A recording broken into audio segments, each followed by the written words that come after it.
As we honor the city of Torrance's centennial, we continue our look at the people, places, and things that have played a key role in making Torrance what it is today. One of those people is former Mayor Dee Hardison.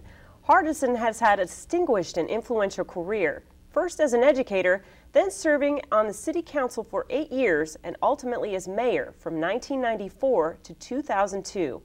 Her long track record of community service spans more than 3 decades. Her achievements include serving as director of the Southern California Association of Governments, chair of the South Bay City's Council of Governments, PTA president of John Adams Elementary and J.H. Hall Middle School, and chair of the Blue Ribbon Committee on Ethics and Integrity, to name just a few. In addition to her public service, she has remained devoted to her family and is now a grandmother to 2 children. Hello, I'm Colleen Farrell. Thanks for joining us. As part of our centennial celebration, we've invited Dee Hardison to join us here today to share her perspective on some of the history she's witnessed in her years of service to the city. Former Mayor Dee Hardison, thanks so much for joining us today. My pleasure. You've lived in Torrance for a long time, and I'd like you to first off share some of your perspective on how Torrance has grown and changed through the years. Well, we moved here in the late 1960s, so we've been here for over 40 years. And the city had at that time had a great deal of its housing development done, but there were still lots of empty fields and empty lots around. And in fact, in southeast Torrance, where we grew up, the family grew up, we had several oil well sites. The children weren't supposed to play in those lots, but I know they did. But and also the retail, our Delamo Mall was just a retail center at the time. Streets didn't go all the way through, and those kinds of things. So it was well on its way to being a well-developed city. But in the cities, we hadn't reached the goals that we have of today. So it was very much like a small town when you first arrived. Small town then and small town now, but in a big context, a small town. It's developed culturally as well, and tell us about that and how it's changed from a cultural and community perspective through the years. Well, culturally, we didn't, when I became mayor, actually when I came on the council, we didn't even have a cultural arts center. We didn't even have a center where we could do. We had some isolated buildings, and the goal back in the late 1980s was to build a cultural arts center. And I was pleased to, not necessarily as mayor, but as council, to be very directly involved in that happening. And we have a wonderful theater now and other museum buildings that go along with it, and a wonderful center that we didn't have then, because it's always been important to me that Torrance has been known for being a safe, progressive city, but you have to have more, I've always felt, to a city than just safety. Beyond safety, good education, it's the services you offer the community, and cultural facilities and cultural activities are an important part of being a well-rounded city. Talking about your history for a moment, what initially brought you to Torrance? We came to Torrance. We came from another state. I had taught in the other state. When we moved here, our youngest was ready to, or actually our oldest was ready to start school. And so I had researched where I wanted our 2 sons to go to school, and ultimately at some point to return back to teaching. And from everything I could find out from out of state, Torrance was the place to be. And so when we looked for a home, if it wasn't in Torrance, we didn't even consider it. Tell me about the chain of events that led to your first run to City Council. Well, I had, there's kind of I want to say a route you go through. Not everybody does, but it's still kind of the way leads you to local government, if you will, being involved. I moved here, and I had extra time, if you will. I had one in school and one in preschool, and so I looked around to something to get involved in, and I got involved in my homeowners association. And and I had been told by a former mayor that I would have a park at the end of my block within a few years. And I grew up in a park, and so I waited a few years and had to get involved through the Homeowners Association. We ultimately got money, raised money, got a park. Then the route is, well, gee whiz, you should get on the Park and Recreation Commission. And for a while I said no, because I wanted my park developed. And, but I got on the commission and served on the Park and Recreation Commission. Ultimately then got involved in other candidates and council members' election campaigns, and worked on those. And then people started saying, well, Dee, you should run for city council. And I kept saying, oh, no, they're much more qualified than I am. And then one day said, you know, I am more qualified than the people I'm helping get elected. And but I said I told people I need lots of time to make this decision and do it. And so I was asked 2 years before I ran for council to consider it, and ran my first time in 1986, and fortunately was elected on my first try and was the top vote getter, and from there just went forward. Was there any sort of issue that you were passionate about that sort of drove your decision to run at that time? Always youth and youth activities and resources. I was a Torrance teacher, and at that time I'd come back to teaching. I'd been on the Park and Recreation Commission. I knew we had some facilities, but we needed more facilities. So that was probably the beginning drive that took me. But by then I think I knew a lot about the city. I had been here nearly 20 years living in the city before I actually ran for public office. Education here has evolved, and you've probably seen that, as an educator through the years. Talk about what it was like in its early years here in Torrance, and how it sort of has developed through the years to what it is today. Well, when we first came here, education was much more locally controlled. You did the bond measures when you needed to build the schools, and the people understood that the effects came locally, and you made the decisions. To me, it's very frustrating now that all decisions on education, at least 90% of the funding, is from the state. And so much is out of the local control. We have been fortunate in recent years to get a bond measure to fix facilities, but Torrance still, I think, is fortunate, has a fantastic school system, even though funding is a big issue, has wonderful teachers, and our children do well. They score very high test-wise, even when there's massive cuts that are going on now. So people move to Torrance through the years. I know why I did, but people through the years when I was mayor, and I talked to companies and to individuals, why did you come to Torrance? And the two reasons they came always were, it's a safe community and it has a fantastic school system. Okay. And you also served in the Planning Commission, so I want to talk about that a little bit. It's sort of an unofficial prerequisite, it seems, to serving on the council. What was your experience on that? Well, I only served, at the same time, by then I had become the homeowner president of my homeowner association. And I realized that I was going to be running for city council, and I didn't have that background of the planning piece of that. And so I applied for the Planning Commission and was appointed to the Planning Commission, and served just a little over a year on it. But it was a wonderful time. It was a time I really needed, and I encouraged others to do that. Now, the difficulty a little bit was I was appointed on a Tuesday evening, and on Wednesday night was my first meeting. And there's a preparation, and you need to go out and look at the sites and what have you, and turn before you go. So it was a really quick 24-hour study. So I went home that evening, and I had all my material, and so I got the first blueprint out and said to my husband, now help me figure out how to read a blueprint. I'd never read one before. And his first comment was, well, you've got it upside down. But I have to say, things got better from there on, and my time was well spent on the Planning Commission, and I used those skills when I went on to council. Okay.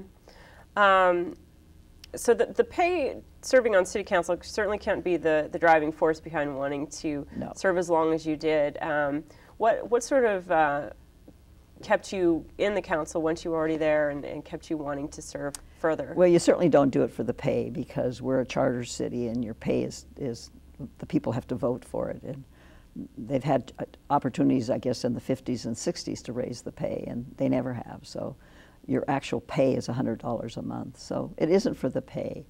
I think it's for the satisfaction. You feel like you're playing a part in the city's development, and I saw my role as continuing on from the mayor that served before, that was the mayor before me, Katie Geisert, and I was fortunate to be elected for 2 terms, and it was my role during those 8 years to take care of the city, if you will. I was the city's ambassador. I used to tell the children when I went out, if something bad happened in the city, you always knew about it. It made the newspaper, but it was really hard to get the messages. What are the good things that are happening in the city? And that was my role, along with doing good government, making decisions, planning for the future. But I saw a kind of you don't write about it role that I had during the time I was mayor, and my role then was to prepare the city for the next mayor that came along. Now, a lot of the people that have served on the city council for Torrance have gone on to other political aspirations, state office. Has that ever been a goal of yours? No, I've been asked to, but I loved being involved in the city. I've been fortunate to still stay involved after I'm out of elective office. And no, I think the ground rules when you run for a statewide office are very different than you can do in the city. And while I spent with some of my, while I was mayor, I spent a lot of time in Sacramento representing regional organizations there and got a good sense of how it all worked. Never my goal. Was just more than happy to take care of Torrance. All right. Well, we're going to take a quick break, and when we come back, we'll hear more about what former Mayor Dee Hardison's top priorities were while serving as mayor. Stay with us. I am Sammy, and I have high cholesterol. Specifically, Sammy and I have familial hypercholesterolemia, or FH, an inherited genetic disease that causes high cholesterol, often starting in childhood. FH affects more than 600,000 Americans, but often goes undiagnosed, leading to premature heart attack and death. If caught early, FH is treatable. Do you know if high cholesterol runs in your family? See your doctor and get screened. For more information, visit www.learnyourlipids.com. Welcome back. As part of the city's centennial celebration, we're getting a first-hand account from former Mayor Dee Hardison on some of the historic milestones she witnessed during her 30-plus years of community service to the city. I know one of your top priorities was developing a strategic plan for the city for the first time. Tell us more about what drove the city's decision to do this. Well, I think my overall plan was that we needed to do more long-term planning, and one of those, the key one in the very beginning, was a strategic plan for the city, and that was also a goal of the council at that time also. We needed to plan. Strategic planning has more than just a general plan or doing your budget. It just has so many more pieces to it, and it really sets everything that really happens in your city then should come back and have a piece in your strategic plan. So it was a plan that began in 1995 and actually late 1994, and actually we've got the first plan in place by 1996. A long process, but a very community-oriented process that had residents of the city had on it. It had business people, it had the seniors, had the youth, it had employees of the city, basically the faith community. We basically wanted to make sure we had all elements of the city, and it was not going to be a plan that was just given to anybody. It was going to be a plan truly developed from our community. And we got the first one done, and we have set up a review process, so it isn't something that just isn't put on the shelf and forgotten. And I know you mentioned previously that this was also prompted by the Hawthorne corridor study. Was it? Well, at the same time, we were doing other things. A piece of like your strategic planning, as you look at your major streets, and Hawthorne is one of our major streets. And we were at a period where we needed then to look at what should the development look like coming forth, and what should the streetscape look like. And so it was a very involved study also that was done during that same time period, and we're implementing even till today pieces of that Hawthorne corridor study. It affects any development that comes with, it goes actually back off of Hawthorne, off the street directly, because there's a sphere of influence, if you will. But it's something that we spent a lot of time on, and continues to affect the city. Another thing that happened at that same time was a huge study on our infrastructure. I mean, what do we need to fix? We knew we needed to fix everything, but we needed to figure out priorities on how we were going to fix the streets, the sewers, the water system, anything that is part of your infrastructure. The city has really prioritized business development through the years with development of the mall and maintaining the downtown area. Tell us how that has continued to develop through the years. Well, I think the city regularly looks at, I mean, our retail, our business community is a big part of the city of Torrance. I mean, we're a major sales tax revenue. We provide services for our community based a lot on the sales tax we get, not only, but the sales tax is an important piece. So you need to protect and encourage your business community. And through the years that I was mayor and prior, and I know since then, is we have a really good relationship with our Chamber of Commerce. And so from those, we would make sure that retail corridors need to be updated every so often and need to be modernized in that. And through the years, we looked at each of those corridors. The Rolling Hills Plaza got upgraded. Crossroads, that was right at our Lomita border. We were very much involved in that with the city of Lomita during the time I was mayor, to make sure that it met our needs but didn't impact our neighboring small city. But we didn't forget our downtown. Even while I was on the council, we began a major rehab of our downtown, keeping the historic sense to it, but trying to encourage the retail, the small town feel there. And that continues to today. I know the current council is actively looking at the next phase that they can do in the downtown retail. So I think it's keeping all of our retail areas viable. And you have to do that regularly, because now with the economics, we know that there's pieces of Hawthorne Boulevard that we need to go back and look at. And maybe the corridor study will change, because you always have to be aware of what's happening currently and then plan for it. And if not, then change your plan and plan for the future. Yeah, they really have tried to revitalize the downtown area, and a lot of people don't realize what an integral part that was to early Torrance development. What is your perspective on downtown and its importance to Torrance? Well, you never want to lose the heart of your city, and we've been fortunate that we haven't saved all the buildings, but several of the historic buildings down there have another purpose now. The old mortuary isn't a mortuary, but it houses a couple of very important businesses that are in our community. Our old City Hall has a very active business in there. And so I think that's important, but I also think that it's a combination of retail down there and also housing nearby, homes nearby, or the housing. And I think we have built some new housing units down there in the downtown, which is important. I think the goal is to try to make that a real walking community. So things like there's still a little market, grocery store in the downtown. That's extremely important. More restaurants are coming to the downtown, which is important. I think it's kind of neat that, in an old town, you used to have the retail down below and the housing was overhead up above. And we've actually done some of that in the downtown area even now, and probably will do more to keep that feeling of homes and retail businesses living side by side and each supporting each other. Taking a look to the newer part of the commercial development, Del Amo Mall, you've probably witnessed the growth and change of that through the years and the marriage of the malls, if you will.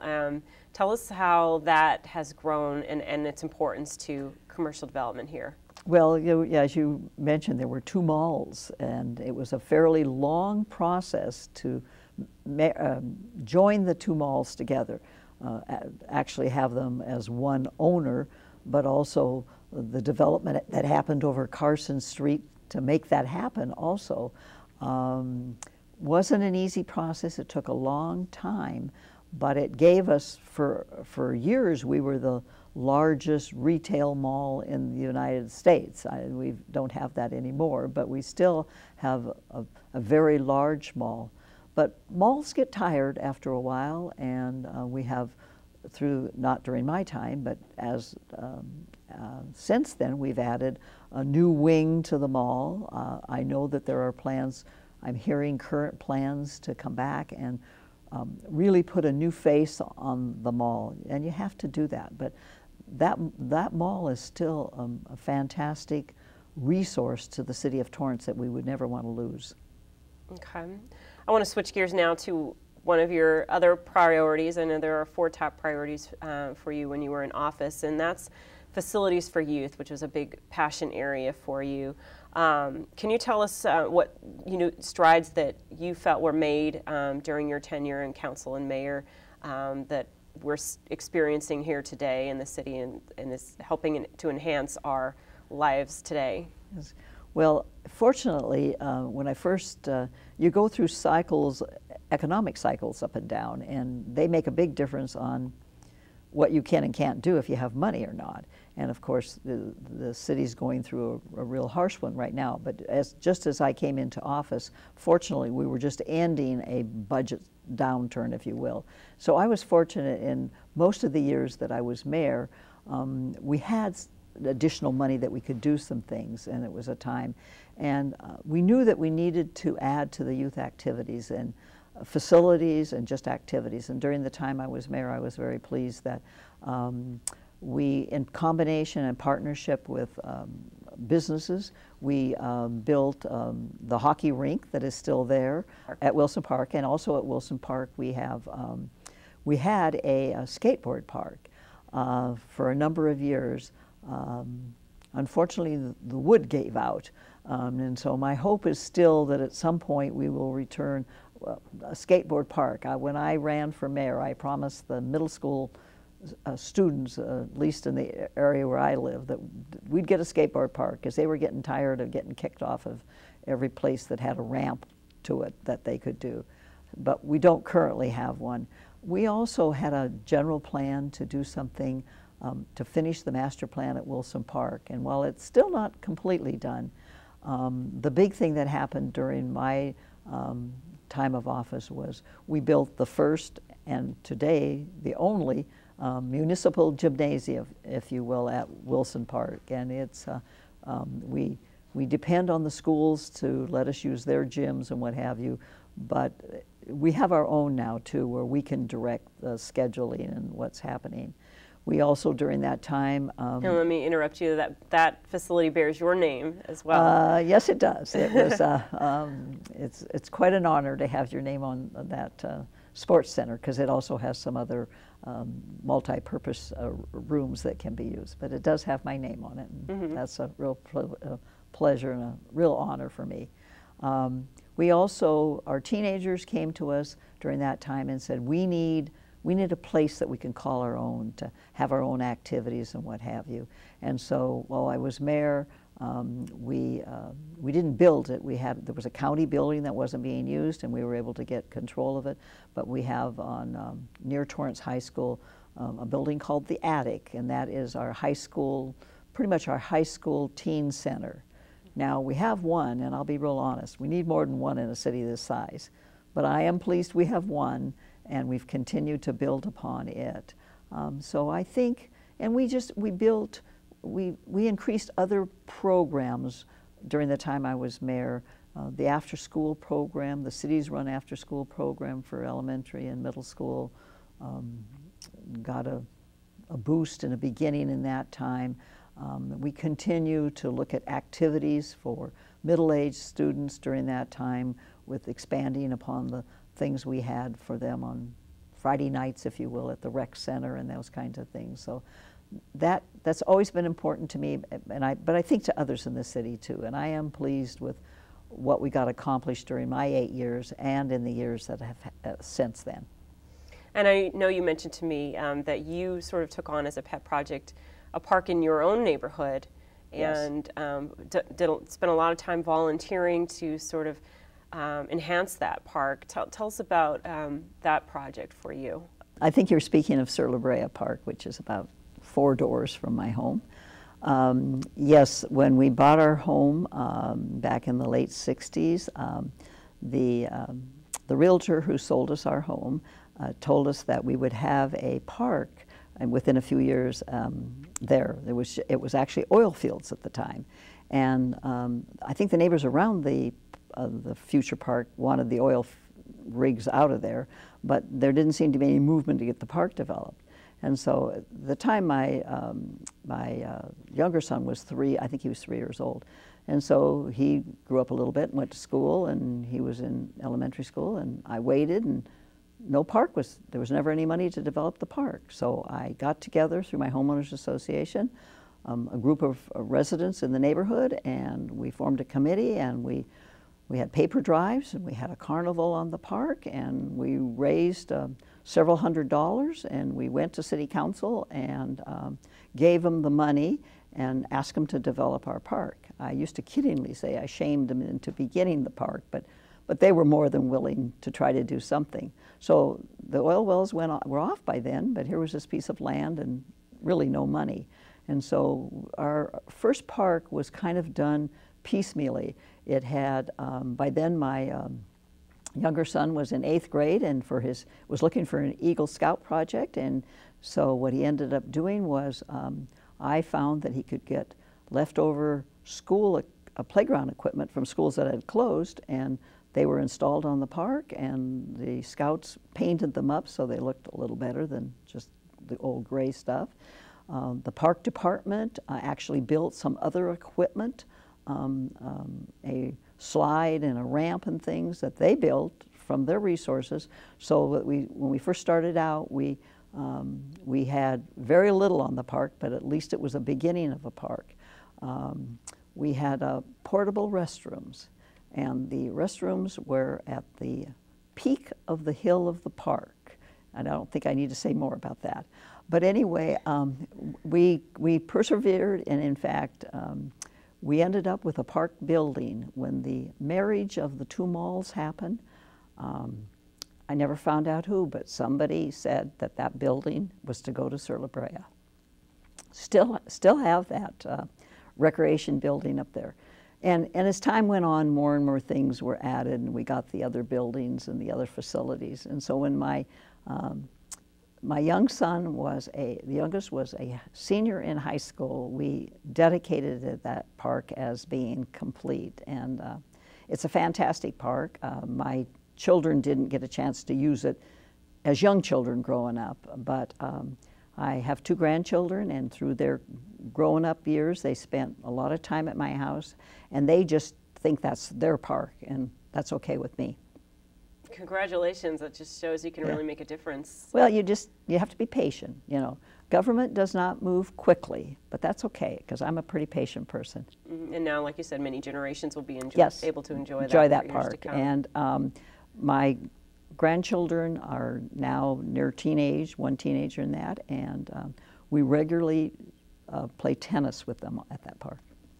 And I know the Veterans Memorial was another project that you had a passion for and wanted to see through. Tell me about that and why you felt that was necessary. Well, I think it was just, and there were other people, there were veterans groups that came to us and said, you know, we were at the Cold War time and things, and we had other veterans in our community that There was little bits and pieces of things, but there wasn't anything, a total memorial kind of to them. And so the idea was hatched that why didn't we see if we could find the resources? And actually, a couple of city employees really speared that effort and didn't let us forget it. I mean, that was a total community effort that happened during my watch, if you will. And our assemblyman at the time was good enough to get us some money, which was also helpful, that helped bridge the gap to be able to build it. But we got it built and we got it dedicated. We, in fact, as part of that, there's a goal to not only have the names of all the people, and you hope that there won't be a lot of names added as we go forward. Unfortunately, since I've left office, I've been to that site more than once for our young men from Iraq and from Afghanistan. But you hope that there's no more. But the Historical Society is now doing a living history, and so that they're looking to find out, let's know more about those people, particularly the early people in our community, that let's know more about them than just have their name on a plaque. But it's very visible, and it's a pride to the city of Torrance. What kind of feedback did you get after it was built from veterans? Oh, they thought it was wonderful, and you regularly see. We particularly remember it at special dates, but you regularly see flowers there, and you know somebody has put them there for a special name. Mm-hmm. So you work to develop both the South Bay Cities Council of Governments and the South Bay Economic Development Partnership. Tell me about what these bodies do and what sort of need they have filled. Well, when I became mayor, and actually the beginning of the South Bay Council of Governments began a bit under Katie Geisert's watch, if you will. But the city of Torrance we're the next to Los Angeles, we're the big city, if you will, and we're a full service city. We have all the services, so we don't need to look to another city basically for help. But it was real important to me when I became mayor that we began to reach out to our other cities and do things together, and groups of cities or individual cities getting together and accomplish something. So I was involved pretty much throughout the whole process of developing the South Bay Council of Governments, and it's all the South Bay cities, and actually we even have a representative from the city of Los Angeles, the San Pedro area and the area up next to the airport are a part of our sphere of influence, if you will, and so they take turns sharing a representative. But we have done some fantastic planning together. I fortunately served as their chair for 3 years, and when one city looks to maybe upgrade a street that runs through another city, this day and age they just don't do it blindly. They work with the other city to say, how can we jointly make this a successful project, make sure we don't impact your city with what we're doing. We did all kinds of economic development things together, and it's still a very viable organization here in the South Bay that began then in the mid-90s, if you will, and will go on, I'm sure, forever. Mm-hmm. And as a spin-off of that, at the same time, the Chamber was interested in getting a group together to look at economic development. Some councils of governments do their economics as a part of it. At the time we were developing the Council of Governments, there was a desire to develop an economic wing, if you will, but the two develop side by side, and while they have people at each other's meetings and what have you, they are two separate organizations. And the partnership from the beginning, we always had a board and a director, and the cities work to find sources of money and to really get the message out and help each other, and how we make sure that we keep the South Bay communities economically viable and help each other. And They're both organizations that continue to today, and I'm very pleased to have had a piece in their organization. And on the topic of economic development, this takes us to your fourth priority, which was, as you mentioned, when you moved here, it was very much a small town. It still has that small town feel. Why is it important to you to keep that sort of small town sense here in Torrance? Well, and it was the people that told me. I mean, I went out my first campaign and knocked on, I don't even remember how many doors personally that I knocked on. And people would say that. They'd say, because cities could take real different directions in the 90s, I thought. And some cities moved one way versus another. But the community, the people that I talked to when I knock on the doors would just say, I mean, they might have some little area they wanted you to look at, because it was real important when I first ran to say, through a survey I did and also by talking to them, what do you need, specifically, what do you need here in your neighborhood? What do you need that we need to provide? And also, what's important that we keep, that we're doing? And the keeping was keep this small town feel. We know we're a big city, but we want to feel like it's a small town. And you really can't put your finger on exactly what it is. It's a sense. And I thought that was, I always felt that in this city of Torrance, when I was the mayor, I used to say I can get my arms around the city. I, till this day, probably can tell you where every street in this city is. And if you can get your hands around something, you can keep that feel. And maybe it's something in some of the activities we do. Maybe it's that council members pick up the phone during my time and still do and always will, and return individual residents' phone calls. Those are the kinds of things. They see you at the grocery store. I used to do a lot of business over the freezer counter in the grocery store. It's a sense that you're reachable, you're there, you're a part of the city as they are a part of the city. It's a teamwork effort that keeps that small town sense. And we had it then, and we still have it now, and I don't want us to ever lose it. Now, you were one of the first women on the city council. How was that, and how did it impact your experience as a council person, ultimately as mayor? Well, I was the second woman elected to the council and the second mayor, and so Katie Geisert before me was the trailblazer, if you will. And she had come through the homeowners, through the League of Women Voters kind of background. I think by the time, and it was several years between Katie before they elected another woman, and they had others run, so it wasn't exactly the easiest. But I think when I was elected to the council and ultimately the mayor, I think it did sort of break that mold that, gee whiz, we can have women regularly serve on these bodies. I mean, Katie in some sense was, I think, seen as the rarity in the beginning, because there was so many years before there was another one. And so I think that from then on, the council has had, 2 or 3 women serving on the council. I think we bring a different perspective as council and as mayor.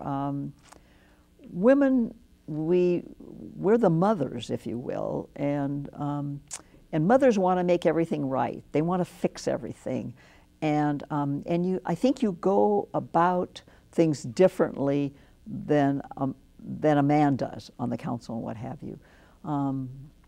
You want to look at all the details. Not that they didn't look at the details, but you want to find the answer that sort of keeps everybody happy, and you listen to your children growing up, and so I think you're really good listeners. At least that was my role, my job was to be a good listener, first of all.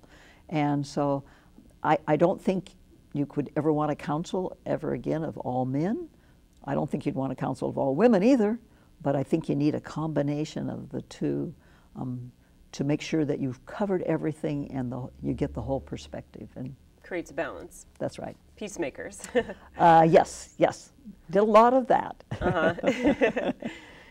Mentors are, as you were saying, you look to Mayor Geisert. as a role model. Mentors are important in life and in work. Who have been some of your mentors in city government through the years? Well, obviously I mentioned Katie Geisert, and it was an adjustment for Katie, I think, to have another woman on there too, as besides. Another mentor that I had was former Mayor Jim Armstrong, and never knew, as you know, I was an educator. That was my first position. I worked for Torrance schools for 26 years.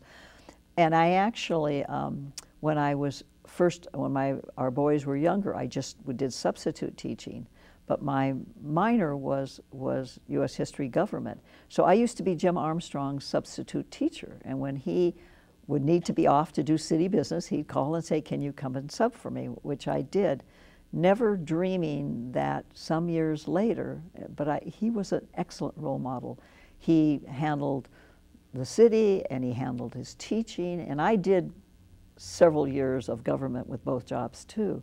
And the way he went about it and his sense of being a part of the city, I think gave me the direction. And of course he was extremely supportive of me when I never served with him. He was termed out before I came in, but he was very supportive of me and gave me lots of good advice as I went forward. So I'd say they were probably the two people that probably influenced, but there were others along the line that were always helpful and gave me advice, and I think I'm a pretty good person at listening to the advice and then tailoring it to fit me, if you will. Mm-hmm. So you've been away from the council for a few years now. Tell us what you've been doing, what you've been up to. Well, it doesn't seem possible. I was termed out, as I said, a little over 8 years ago. I was always involved while I was a mayor in some organizations, like the Torrance Education Foundation. I was a founding member. I'm still involved. I, as mayor, helped open the office for the Pediatric Therapy Network, which is very active in our community, of working with children with speech delays, language delays, other cognitive delays. I wasn't technically on their board, their advisory board, but I was always sort of involved, and I'm now on their I guess it's called honorary advisory board, but I go to their meetings and I'm involved. But I also did some things regionally that I'm not doing anymore since I'm not the mayor or not on the council. But one organization through the SCAG that was mentioned, the council, the SCAG, they had a nonprofit organization that they do planning. They're a planning transportation, planning housing, planning, but they formed a nonprofit that actually built affordable housing. And so after I did my 1 year, you sort of have to, after you're out of political office, you have to kind of take a year break. Then I was asked to come on an organization called LINK, which was developed, if you will, by the separate, but now a nonprofit by SCAG that builds affordable housing statewide. Mm-hmm. And I've been on that board now for 8-9 years, and in July was elected the chair of the board, and I will have that chairmanship for 2 years. So I still find ways to stay involved. The current mayor keeps me busy. I chaired his Ethics and Integrity Committee for 15 months that wrote an ethics code for the city of Torrance.